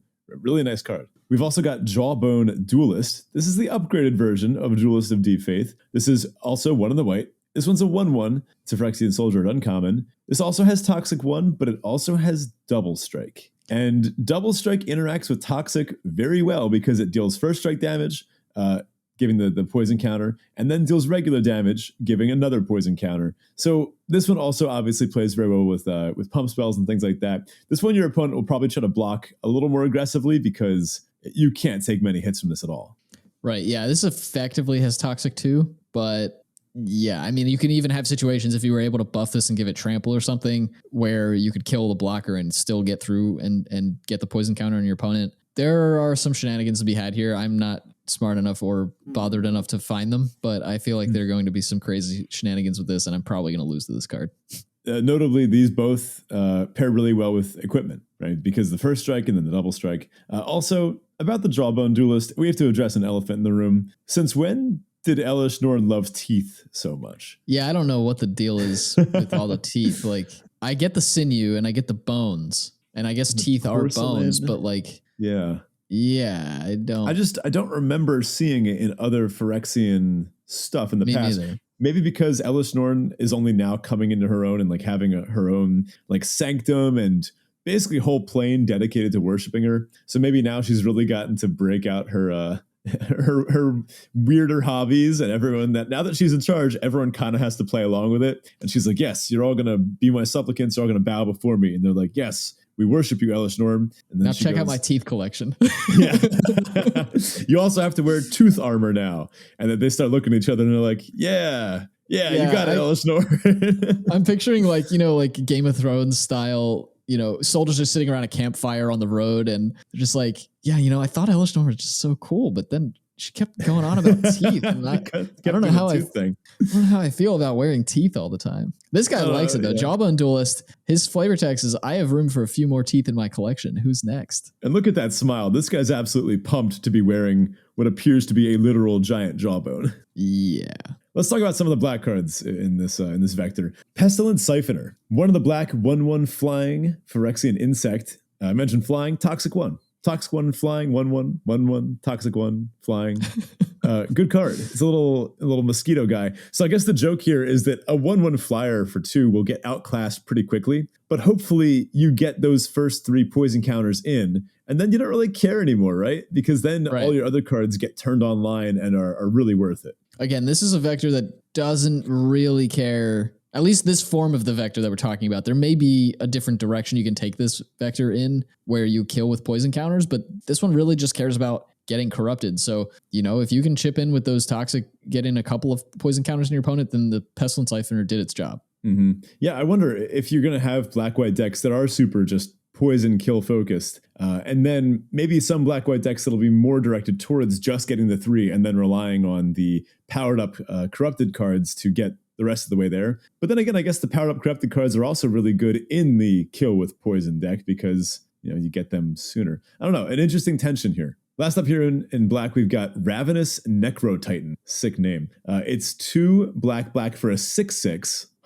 Phyrexian Horror, 4 mana 6/6, and uncommon. It is corrupted. When Ravenous Necrotitan enters the battlefield, sacrifice a creature unless an opponent has 3 or more poison counters. So here's one thing you don't want to do. You don't want to play this as the only creature on board on your side. Unless your opponent's corrupted. Yeah, unless they're corrupted. This plays well with a few things. Sometimes you just won't care about sacking a Might. Sometimes you just won't care about sacking a little 1/1 that's already done its job, like maybe something like Pestilence Siphoner, right? The little flyer. Or maybe the Watcher, right, from before, the 1/1 flyer that actually kind of wants to get sacrificed. And like I said, Mites will just be floating around in this format functionally for free. But then again, if you can corrupt your opponent, then this is just a 4 mana 6/6. Nice. It's good rate. But clearly, this doesn't care about killing them with poison. This cares about killing them on the ground. It's a 6/6 for 4, right? So this one is very definitively in the vector. Just get a few poison counters on them, get exactly 3, and then start investing a lot of resources into a huge board. All right, next up, and Ben's actually going to make me say this. Next up is black green, and we're calling this one, Are You Winning Poison? Because it cares about winning with poison. Poison? That hurt me. We got to get through these breakdowns somehow. All right. Well, our vector signpost for this one is amazing. It's Necrogen Rot Priest, also just an incredible name. Yeah. 2 black green for the Phyrexian Zombie Cleric. Phyrexian Zombies. I don't like the sound of that. It's a 1/5 at uncommon. It has Toxic 2. Whenever a creature you control with Toxic deals combat damage to a player, that player gets an additional poison counter. Well, there's my add 1 to your Toxic effect. Yep. But we're not done yet, because it also has an activated ability of 1 black green. Target creature you control with Toxic gains Death Touch until end of turn. Oh my God. Disgusting. Absolutely disgusting. I don't think I ever pass this card unless I'm firmly not in green-black. So something like a 4 mana 1/5 doesn't look great right off the bat, but all of this stuff easily makes up for that. So this isn't whenever another creature you control deals damage with Toxic. It's itself too. So this is more like a 4 mana 3/5. Right? If you're trying to kill with poison, which this vector clearly is, right? This wants to get the poison kill. And then it can give itself Death Touch. Oh, yeah, of course. I mean, the threat of activation on this is enormous. How do you block this? Like, not only this, but any other creature that they send in the red zone. Like, if you have even just a little bit of mana up, you can give whatever they block Death Touch. As long as it's got Toxic, but in green and black, it seems like that's going to be a lot of stuff, right? This will also very reliably turn on Corrupted, so Corrupted cards are like good in this type of deck. I don't know, that's what makes me think maybe there's not as much tension there as I'm thinking between cards that really want to get all the way there and cards that just want to corrupt. I don't know. Well, this will get your opponent corrupted on its own. Yeah, that's true. This does just one hit corrupt them, doesn't it?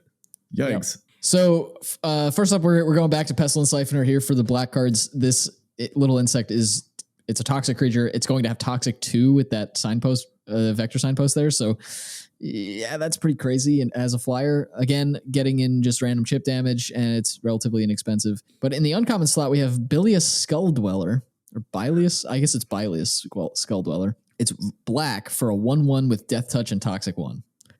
Efficient. Yep. Yeah, anything with Death Touch and Toxic, I'm just loving in this format. Yeah, that's a good rate. I could see just this Death Touch Toxic just close out the game way faster than it has any right to type of deck. Man, maybe Black Green finally found like a good identity. Well, speaking of Death Touch and Toxic creatures, in green, we've got Ichor Spit Basilisk. We've talked about this one earlier. This is the 1/3 for 3 with Death Touch and Toxic 1. Again, just going to do really good work here. I think this is probably the home for this card. While it fits into some of the other decks, I think this is really the one that wants to see it. And then we have a combat trick. Infectious Bite. This is 1 and a green for an instant uncommon. It says target creature you control deals damage equal to its power to target creature you don't control. A typical fight spell, or rather a bite spell. But each opponent also gets a poison counter. Now, I want to, and it's an instant. I want to also express, we've seen a handful of cards already. We've talked about a few that have this phrase on them. But Ben, you and I are going to Two-Headed Giant. I do want to stress, this says each opponent. And in Two-Headed Giant, your opponents have, you have to get them to a total of 15 poison counters to kill them instead of 10. Mm-hmm. But this puts 2 of them on your opponents. So that means it's proportionately better in Two-Headed Giant than it is in normal. Yep. So another just little side note here. It is the creature that's dealing the damage. Really good combo with Death Touchers. Yep. And of course, obviously, with a lot of these toxic creatures we've seen, they have relatively low power. Not going to be awesome there, but yeah, to your point, the Death Touchers are going to do just fine. Next up, we've got green blue. We've got Proliferation Nation, because we've got some stuff here that wants to proliferate. We've got Tainted Observer as our vector card here. 1 green blue for a 2/3 flying. It's a Phyrexian bird. In what world is that a bird? That is not a bird. Come on. Like, I know Phyrexia is messed up, but that's not a bird. That looks more like a squid than that other Phyrexian squid from earlier. Yeah. Anyway, it's a 2/3 flyer for 3. Just fine rate by itself. It's got a toxic 1. And then whenever another creature enters the battlefield under your control, you may pay 2. If you do, proliferate. Nice.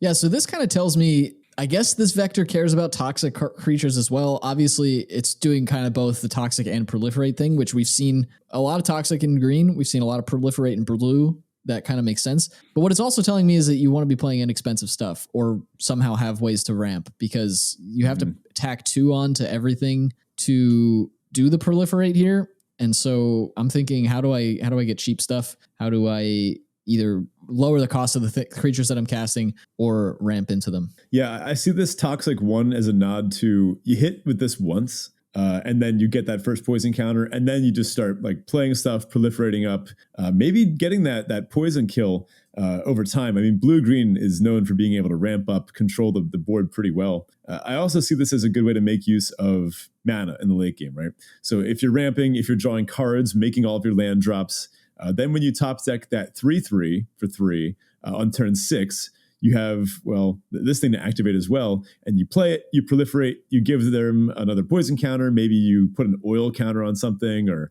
there's some weird like artifacts in the set that seem like build-arounds of vectors entirely unto themselves, and maybe you get to activate one of those. Nice little card here, nice little package.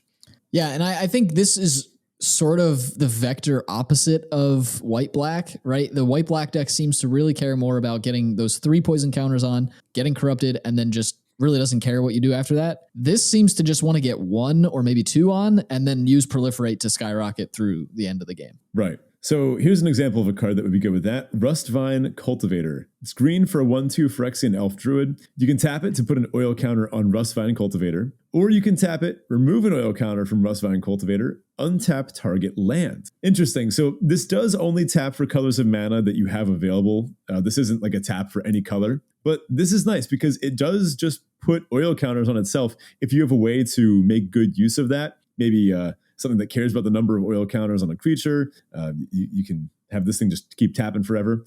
Or you can use this to proliferate, right? Usually, if you have no ways to proliferate, you would need to take every other turn off, right? You would tap this on, say you play this on turn 1. You tap this on turn 2 to get the counter, and then on turn 3, you can use this to untap a land, play a 4-drop ahead of schedule. But then you have to take another turn off to put another counter on it. Unless somewhere in between putting the first oil counter on and then spending it, you're able to proliferate. Yeah, I think actually in a lot of ways, this looks like a mana dork or like a Land of War Elves or something similar. I think you're really not going to be using this to ramp until probably turn 4 or 5, maybe 6, because in a lot of games, I think this deck is really going to want to get that 1 oil counter on and not use it until you have the ability to proliferate, and essentially just leave 1 counter on it at basically all times. To get extra value from your proliferate creatures. But there may be some versions of the deck that need the extra ramp early, or you don't hit your land drops or whatever, and you have the flexibility to then use that counter if you want to.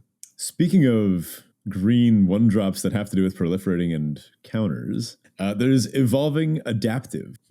This feels keyworded and almost entitled like some things we've seen before. It's 1 green for a 0/0 Phyrexian Warrior at uncommon. When it enters the battlefield, it comes in with an oil counter on it. It gets +1/+1 for each oil counter on it, so off the bat, it's a 1/1. And then whenever another creature enters the battlefield under your control, if that creature has a greater power or toughness than Evolving Adaptive, put an oil counter on Evolving Adaptive. So nice. Whenever you play this on turn 1, it's going to be pretty hard for your 2-drop to not immediately put another counter on this, giving you a 1-mana 2/2, right? Yeah, and the thing is, typically we see this type of card, because to your point, this is something, I mean, we haven't seen this exact card before, but we've seen similar cards in the past. And those cards are typically not printed in a set with Proliferate. So this also has the added benefit of, sometimes the awkward play patterns with those cards is that you play it and then at some point it stops scaling because your creatures are no longer bigger than it, or you draw it late and then it can't grow because you've played all your big creatures or whatever. Right, yeah. This kind of doesn't have that problem because you can just proliferate through all those issues. In blue here, there's a vehicle I want to talk about. Not too many in the set, but there's Meldweb Strider. This is 4 and a blue for a 5/5 vehicle with vigilance. It enters the battlefield with an oil counter on it. You can remove an oil counter from Meldweb Strider to turn it into an artifact creature until end of turn, or you can crew 3. I don't know if this is a good card, but I think if it's going to have a home, it would probably be in blue-green specifically, because if this is a 5 mana 5/5 vigilance, just all the time, that's the kind of card blue doesn't get too often. That could be a solid finisher for a blue deck, but it's only that if you have infinite oil counters on it, or enough ways to keep proliferating to make it functionally able to crew itself until the end of the game. So you really do want to be able to proliferate or put other oil counters on this somehow to actually make it worth its while. And I guess the backup option, green has some beefy creatures. You should be able to crew this for 3. But then again, putting vigilance on a vehicle, it's not the best combo because you're still having to tap down something to crew it each time on both the attack and the block. So if you do have enough like oil counters and the ability to proliferate, maybe something like Thrumming Bird is a great combo with this, getting to proliferate every turn. The vigilance is also a little bit negated by the fact that you have to remove an oil counter for both the attacking and the blocking. But it's one of those threat of activation things where if it has an oil counter on it, I mean, they functionally have to treat it like it's a 5/5, and if they don't attack into it, you don't have to spend the oil.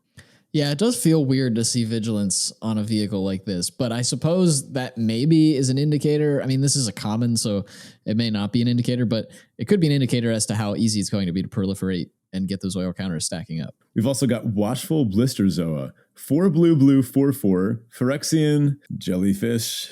It's an uncommon. It has flying, because of course it does. When it enters the battlefield, with an oil counter on it. When it dies, draw cards equal to the number of oil counters on it. So this one doesn't give you any other on-roads to putting more counters. This basically can only get proliferated up, right? Yeah. Or put in a deck that has creatures that, something like that Magmatic Sprinter that can throw counters on other creatures. But yeah, I think this is the deck where you're going to see this card most often. And I think it's going to be really good. Like a 6 mana 4/4 flyer that draws at minimum 1 card when it dies, but likely is going to draw more than that. Yeah, you either have to kill it, in which case you get to draw the cards from it, or die to it, in which case the game is over and it doesn't really matter how many cards you draw. This either closes the game or draws you the cards you need to close the game. But it is 6 mana. It might be slow. 6 is a lot. Sometimes 6 mana 4/4 flyers get outclassed. Just because of the pace of Modern Limited. But if this is a format slow enough for this to be cast and you don't just die immediately, it'll obviously be good. Yeah, I mean, I'm thinking of a lot of cards. We've seen a lot of cards with, X2s, X3s, X4s, some of the bigger green and blue creatures that we've seen that kind of sit around. Even some of those toxic creatures we were talking about in the last archetype, they can slow things down quite a bit and stem the bleeding on quite a few different things. So I don't know. I'm excited to see if I can eke out a win with the Blisterzoa here. I'm sure you are. This is a very on-brand card for you. Next up, we've got Blue-Red Oil Slick. This is kind of signposted by Serum Core Chimera. It's pretty common to see these blue-red signposts as chimeras. Anyway, Serum Core Chimera is a 2 blue-red 2/4 Phyrexian Chimera at uncommon. It has flying. Whenever you cast a non-creature spell, put an oil counter on it, and then remove 3 oil counters from Serum Core Chimera to draw a card. Then you may discard a non-land. When you discard a card this way, it deals 3 damage. Serum Core Chimera deals 3 damage to target creature or planeswalker. Activate only as a sorcery. There's a lot going on there. So you cast non-creature spells, very red-blue. Then you can remove 3 oil counters from it, and you draw a card. That just happens. Then you can choose to discard a non-land, and when you do, it bolts a creature or a planeswalker. It doesn't even have to be the card you drew. No, any non-land card. This is good. And it's also a May. Like, you don't have to discard anything. Yeah, honestly, we would probably be giving this a pretty decent grade if it was just a 2/4 flyer that gets oil counters, right? Just because in blue and red, there's ways to use those. But this secondary ability, that's really, really good. It's a huge block of text, but it spells put this in every blue-red deck. Basically. Now, this doesn't ETB to put a counter on itself, so proliferating isn't exactly where you're starting off. You do need to get spells cast, although most spells that will proliferate are going to put a counter on this anyway. So, there's that as well, but it doesn't ETB with an oil counter. So you do need to do a little bit of extra work to get it to get to that point. I mean, at what point are you happy? Like, are you happy activating this? Never? Like, do you put this in your deck if you can never actually activate it? Probably not. But if you just don't have enough non-creature spells, I feel like blue and red will. I mean, I think you could have some really slick, get it? Oil slick. Oh, some really slick blue-red decks full of cantrips and just ways to chain into more instant sorcery spells. There's a common 5-mana draw 3 in this set. Like that can refill your hand. It also does proliferate. That is obviously great. With this, it casts the spell and proliferates. So any spell that is both an instant or sorcery, well, I guess any non-creature spell that also proliferates immediately would put 2 counters on this. Because when you cast the spell, this trigger would go on the stack. It would get the counter before the spell's proliferate ability resolves. So this just gets 2 counters on it from any of those proliferate spells. Speaking of those proliferate spells, in blue, we've got Experimental Augury. This is 1 in a blue for an instant at common. Look at the top 3 cards of your library, put one of them into your hand, the rest on the bottom of your library in any order, proliferate. That's nuts. Anticipate needed extra help. Yeah, that's just crazy. This is another one at 2 mana that's going to do exactly what you just described that 5 mana card would do with the Serum Core Chimera. Put the counter on it, proliferate, give it another counter, and you're doing the cantrippy thing. This is exactly what I feel red-blue decks want to be doing, and that Signpost works really well with this type of effect as well. Plus, the Augury helps you find the next instant or sorcery spell, or non-creature in any way, to get that last counter, and then you start drawing, and then you win the game. It's a good card. Next up, we've got Atmosphere Surgeon. This is 1 in a blue for a Phyrexian Wizard at uncommon. It's a 2/1. Whenever you cast a non-creature spell, put an oil counter on it. So very similar to our Signpost. And it has an activated ability of remove an oil counter, so just 1, from Atmosphere Surgeon. Target creature gains flying until end of turn. Activate only as a sorcery. That's not once per turn, though. Nope. And it's only 1 oil counter. So again, you cast Experimental Augury. This thing gets an oil counter. It proliferates. It gets another oil counter. Suddenly, with 1 card, you can now just give 2 of your creatures flying. That feels like it can get really out of hand. Yeah, I mean, eventually, this just becomes jump your entire board, kill your opponent, right? I mean, it takes time. Yeah. Even the 2/4, right? It's a 2/4 flyer. You're not hitting with like toxic or anything in this vector. It's going to take like normal damage. You're going to have to control the board a little bit and pop off with spells. But if you can buy all that time, you get some really powerful late game payoffs. I could see this slotting pretty well into the blue-white vector as well, in a more spells-heavy version of that deck where you can make a bunch of mites. And just send them flying. Yeah, that's funny. In red, we see Free from Flesh. That's also difficult to say. Jeez. This is just red mana, 1 single red mana for an instant at common. Put target creature gets +2/+2 until end of turn. Put 2 oil counters on it. Okay, great. Yeah. So, fun fact, this just gives you all 3 of those oil counters instantly for the Vector Signpost. Yep. That's crazy. Yeah, and it's buffing it to a 4/6 at the same time. So, or anything else, because you can. I guess this only puts the oil counters on the creature that you're buffing. So there is that to keep in mind. But next up, we have Churning Reservoir. This is red for an artifact at uncommon. At the beginning of your upkeep, put an oil counter on another target non-token artifact or creature you control. Okay, kind of weird. And then has an activated ability of 2 tap. Create a 1/1 red Phyrexian Goblin creature token. Activate only if an oil counter was removed from a permanent you controlled this turn, or a permanent with an oil counter on it was put into a graveyard this turn. So strange. This card is so weird. This is clearly an engine, though. And if you want oil on your stuff, this thing is just dripping with oil, right? So if you want to have these cards that have activated abilities where you need to remove some amount of oil from them in order to activate it, this will just keep putting the oil back on. And then sometimes when you do activate those abilities, you can then tap to just make a creature, a goblin. Maybe there'll even be ways to, I think, the black-red one? Whenever your artifact creatures die, it gets oil on it. Nice little combo with this. Definitely, yeah.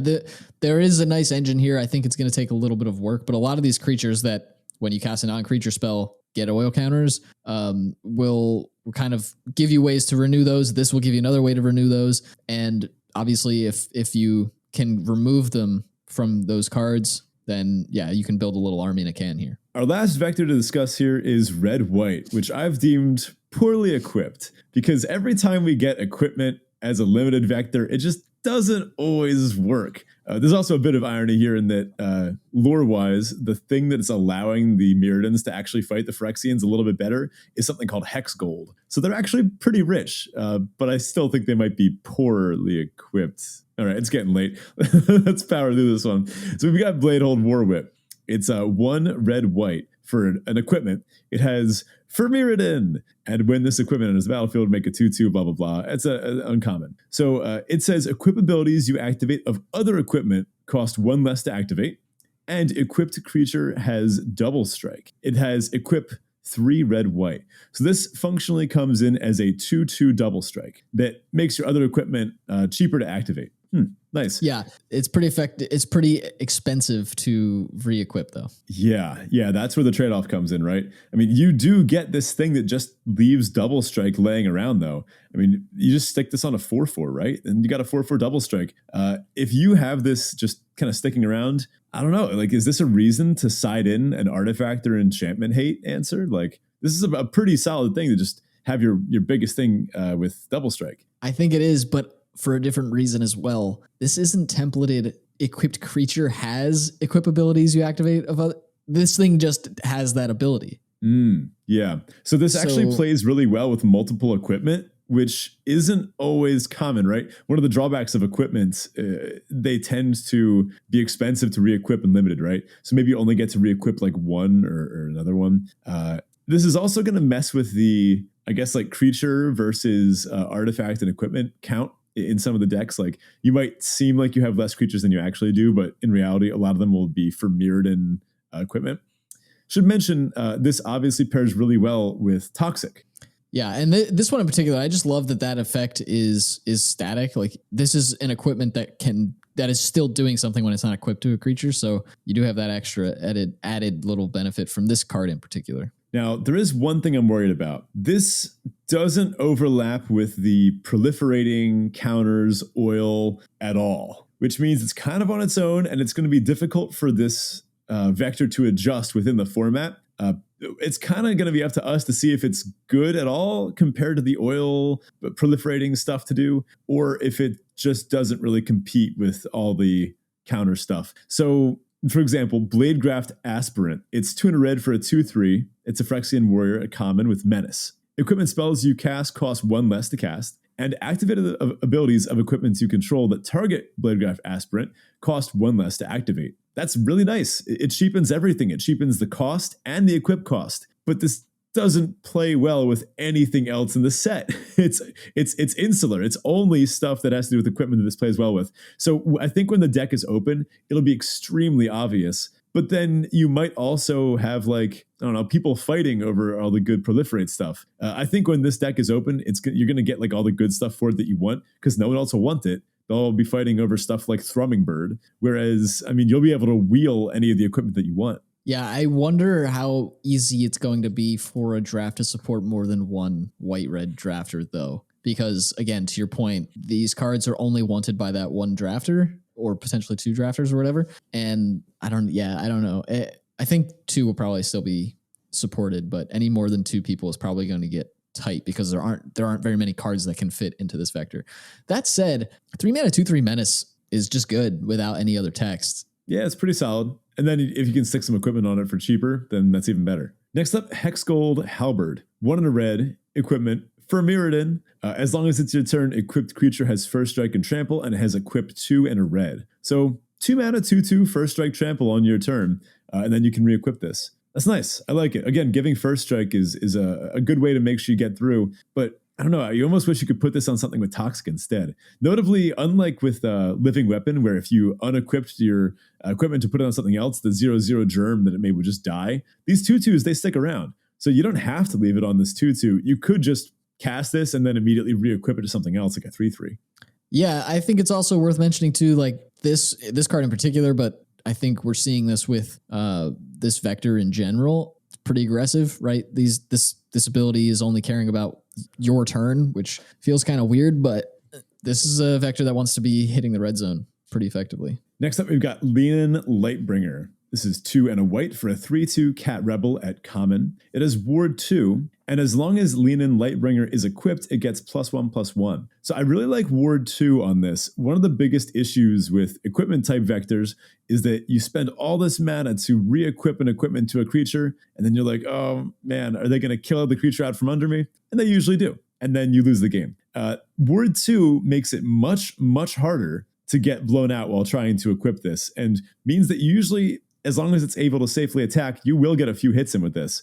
So then this would be a 4/3, and then also get whatever benefits the equipment gets. So for example, with the Hexgold Halberd, this would be a 4/3 first strike trample. That's pretty effective attacking wise. You can't really block that ever. Yeah, definitely. Astute listeners may also realize this is the first card we've mentioned today that doesn't have the Phyrexian subtype. The first creature. Oh, wow. There are only about 10 non-Phyrexian creatures in the set. That's funny. It's not looking good for the non-Phyrexians, we'll say that. Last year, we've got Hexgold Hoverwings. 3 and a white. It's an equipment. It's got Firmiridan, and equipped creature has flying. It also says creatures you control that are equipped get +1/+0. Nice. And then it has equipped for 2 and a white. So this comes in as a 3/2 flying. If you play something for Mirrodin on turn 2 and then something for Mirrodin on turn 3, it gives this +1/+0 benefit to your entire board. And that's going to pair pretty well with these effects that we've seen so far, right? Buffing power even more, or buffing a first striker, something like that. And then, of course, giving this equipped creature flying. That's just pretty good. It's going to be able to chip in for a bunch. And then re-equipping for just 3. This means that you could maybe suit up something like a Might, but it doesn't look like this color combo really wants to do toxic stuff. Maybe the toxic deck, something like blue-white, would even play the Hoverwings just as a way of chipping in its last few points of damage.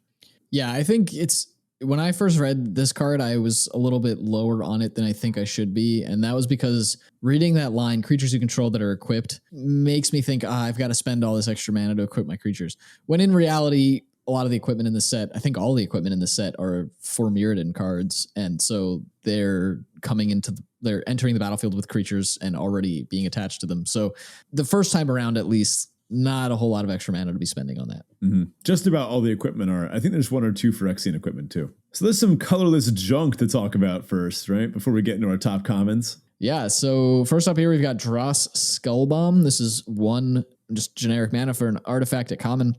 It has the ability of 1 sack it to draw a card, or pay 2 and black, sack it, return target creature card from your graveyard to your hand, draw a card, activate only as a sorcery.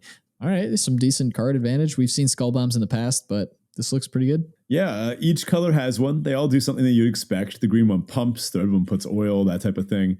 They're all costed pretty similarly, and they also all kind of cycle, right? These effects, they're pretty good. They can cycle for really cheap, or you can pay a little bit more and actually get the colored effect. You don't actually need to be in the color to activate the cycling one. So if you're in black-red and are just looking for artifacts that you can cast and then send them to the graveyard right away to get, random death triggers, you can just play any colors of the spell bombs. But they're all pretty solid. Oh yeah, let me correct. We haven't seen skull bombs before, but we have seen the spell bombs. Oh yeah. There's also Prophetic Prism. We've seen this card before. 2 mana artifact. When it enters the battlefield, draw a card, and it has 1 tap, add a mana of any color. So we get this one-off filtering effect. Nice. Yep, another reprint. Pretty happy to see cards like this. This one doesn't ramp you, but it does fix you, so that's fine, and it replaces itself. Next up is Mere Custodian. I've seen some people online arguing about this card. This is 3 generic for a 2/3 Mere at common. When Mere Custodian enters the battlefield, scry 2, then each opponent may scry 1. Of course, Ben's got to love a card like this. This is as close as I'm going to get to a symmetrical card draw effect in this format, I think. I don't know if there's anything else like this. This one's not actually good. Because the body that you're getting here, just a 3 mana 2/3 with no oil, no equipment, no proliferating, nothing. All you're getting is ETB Scry. I don't even think if I had Elishnorn, I would play this. Actually, let me get back to you on that one. Before Ben comes in 2 weeks from now saying, all right, so hear me out. Mere Custodian is the best card in the format. It's like I had an Elishnorn and I play like 3 of these or something like that. No. I don't think this one's worth it because you get a bigger benefit than your opponent, but the actual body is just such garbage that there's not really a reason to play this. This would be your like 25th best card, maybe if your draft went really poorly. This will be your like 20th best creature. You definitely don't want this in your deck. Okay, moving on to some colorless stuff in terms of lands. We do have Terramorphic Expanse in this format, which is essentially an Evolving Wilds. So you can tap, sack it to search the library for a basic land, put it onto the battlefield tapped, and then shuffle your deck. Now we also have the Fair Basilica, and these are the spheres we talked about before. There's one for each color, and so we've got a cycle of them here. The Fair Basilica enters the battlefield tapped. It is land with the subtype of sphere. They're at common. Tap to add white for this one in particular. And then it has an activated ability of 1 white tap, sack it to draw a card. That's good. Oh, yeah. That's really good. That's worth having your land come in tapped. Now, you can't play 10 of these and expect to win all the time, right? But this would be a decently high pick. I like this effect. Just getting to turn one of your excess lands into a card in the late game. If your opponent has 2 of these and you have none and you're about parity on board, you're looking at those like, man, if I don't kill my opponent, they're going to get to start cashing those in. Sure, maybe they top deck lands, but it's still helping to dig them deeper into the late game. So if your deck is trying to get into the later game and is able to maybe play a slightly more defensive, slower game plan, you can make good use of these. If you're trying to play a lot of 1 and 2 drops, then you probably don't want to play too many of these, though. Yeah, I love these effects. I mean, we've seen a few of these like ETB tap lands that have an ability to draw, like you can draw a card off them later. Love them. I think that it's just a great little thing to add on to a basic land, basically. Mm-hmm. And at common, too. Speaking of commons, let's get on to our top commons for each color. Starting with white, we've got Planar Disruption. This is 1 in the white. It's an aura. Enchant artifact, creature, or planeswalker. Enchanted permanent can't attack or block, and its activated abilities can't be activated. Man, this is the best pacifism ever. I mean, it hits artifacts, creatures. This kills planeswalkers. Like that's really good. Or stops them anyway. Yeah, definitely. Yeah. These are in no particular order, by the way. It's hard to predict exactly where those will shake out, but that one's definitely high on my list. Next up is Charge of the Mites. 2 in a white, instant. You choose one. You get a modal spell at common here. Charge of the Mites deals damage equal to the number of creatures you control, the target creature or planeswalker, or create 2 1/1 colorless Phyrexian Mite artifact creature tokens with toxic 1 and blah, blah, blah. You got to be careful in the late game. If you full swing, your opponent has a card in hand and you're at 8 poison, you might want to rethink that. I mean, they just functionally flash in 2 mites, swing and kill you. This is an instant speed way to create 2 artifacts at the same time, 2 creatures with poison at the same time. And it's also just a kill spell. If you don't have enough creatures, you play them as the mites. If you do have tons of creatures, this is a 3 mana deal 4, deal 5, deal 6. It scales really well with the game. I like this card a lot. It really bothers me that these things have human teeth. Why are they Where not are they like getting fangs or all the something? teeth? I don't know, but it bothers me. Elishnorn's real goal for conquering the multiverse is to just gather teeth from everywhere. Last up, we've got the Flensing Raptor. We mentioned it before. That's the 3 mana 2/2 flyer with toxic 1, and it jumps another toxic creature for the turn. This just feels like a disgusting thing to see on turn 3 or a disgusting thing to see on turn 10. And, can't ask much more out of your commons than that. I just thought of a really terrible joke. What would happen if Dak Faden, what they would call Dak Faden's card if he got completed? No, what? Dak Faden, greatest teeth in the multiverse. Oh my God. I'm so glad they killed him off so they can't do that. All right, on to our blue top commons here. Our first one here is Mesmerizing Dose. This is 1 blue for an enchantment aura at a common. Enchant creature. When Mesmerizing Dose enters the battlefield, tap enchanted creature, then proliferate. Enchanted creature doesn't untap during its controller's untap step. Yeah. Blue removal with proliferate. Yeah, it doesn't get much better than that. And it's really not at any extra cost, too. I think we typically see this effect at 3 mana. Sometimes we see it at 4. Yeah. Next up is Experimental Augury. We talked about this one earlier. This is 1 in a blue for an instant at common. Look at the top 3 cards of your library, put one of them into your hand, and the rest on the bottom of your library in any order. Proliferate. If you're not catching on yet, blue likes to proliferate. And our third card here is Malcator's Watcher. 1 in a blue for a 1/1 artifact creature Phyrexian drone with flying vigilance. And when it dies, draw a card. That's just going to be great. I think you're going to put that in literally every blue deck. It's a nice, cheap vector piece. You can sack it in black. You can ship it in the air with an artifact in white. Yeah, it's good. Let's talk about black's top commons. We've got Annihilating Glare.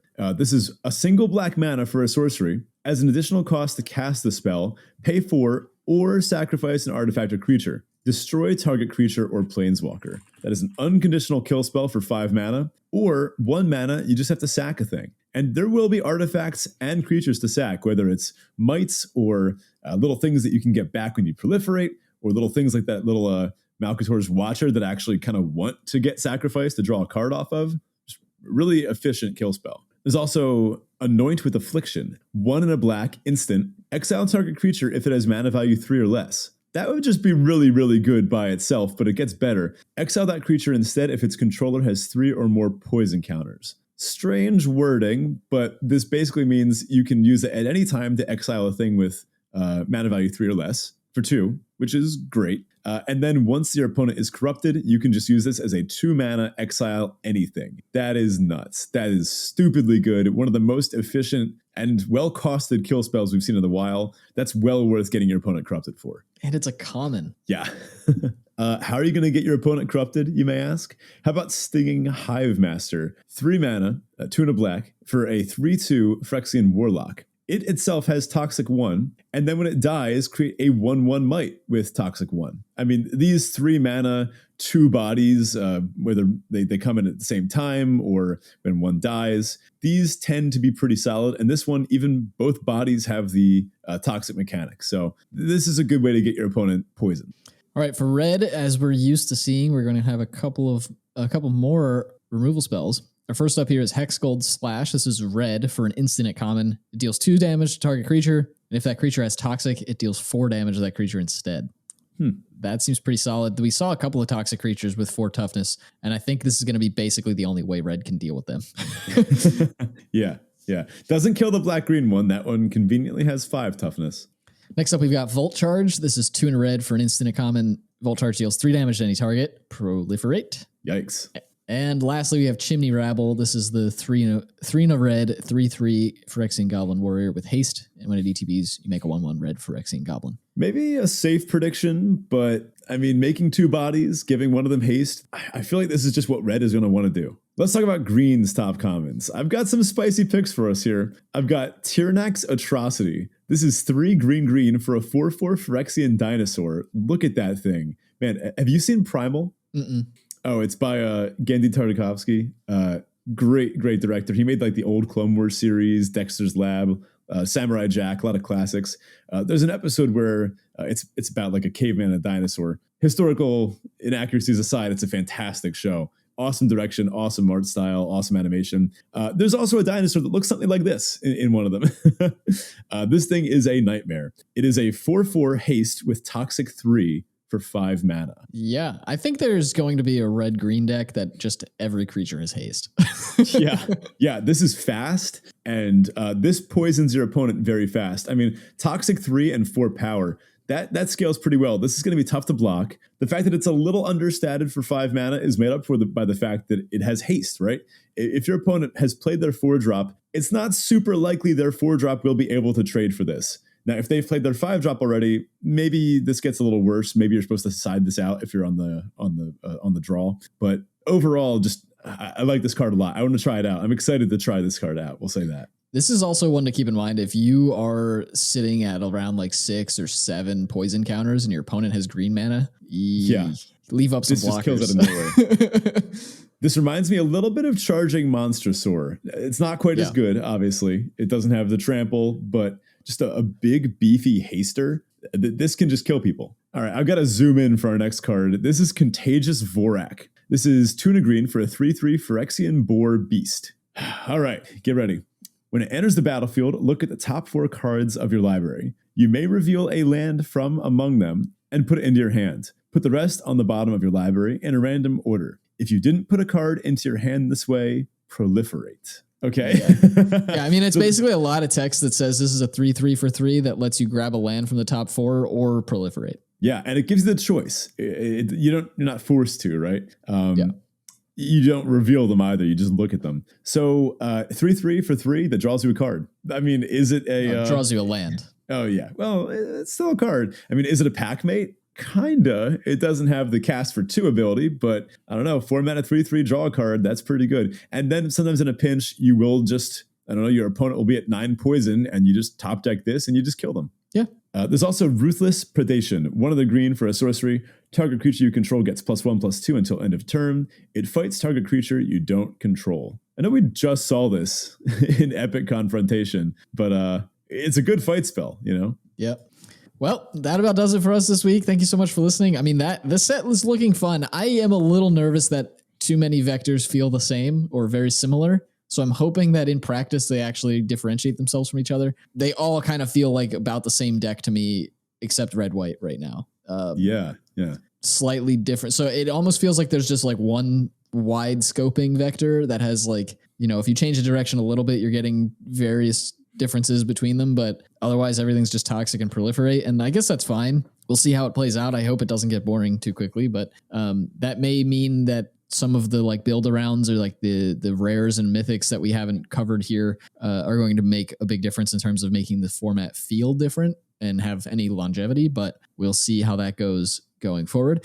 If you're not already in the Discord, definitely check that out. It's the best place to be, chat with us. And as a new set's coming out, we love to see everybody's experience with the new set at the beginning of a format. Also, pre-release is coming up if you're listening to this around release. So good luck with your pre-release. And we'd love to see your deck lists in the Discord there as well. The link to that is in the episode description as well as on our Twitter page. And if you'd like to support the show directly, you can do so on Patreon at patreon.com/draftchaffpod. Again, huge thanks to everybody who supports us over there. That does it for us. We'll catch you next week.